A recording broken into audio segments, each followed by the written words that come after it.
Hierdie huisie wat ek elke dag oop en toesluit, is 'n uitgawe vir my, maar is 'n veilige blyplek vir my. Ek huur hierdie huisie.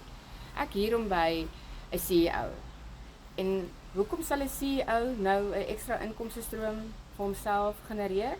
Want 1 of 2 salarisse is nie meer genoeg in 'n huishouding nie. So as hulle slim genoeg kan wees om vir hulle 'n ekstra inkomste kan genereer, hoekom kan ons ook nie slim genoeg wees nie? Ons het wel nie die geld om vir ons 'n eiendom te koop om te uit te verhuur of 'n paar eiendomme te koop en uit te verhuur nie. Maar ons kan op 'n ander manier 'n ekstra inkomste genereer.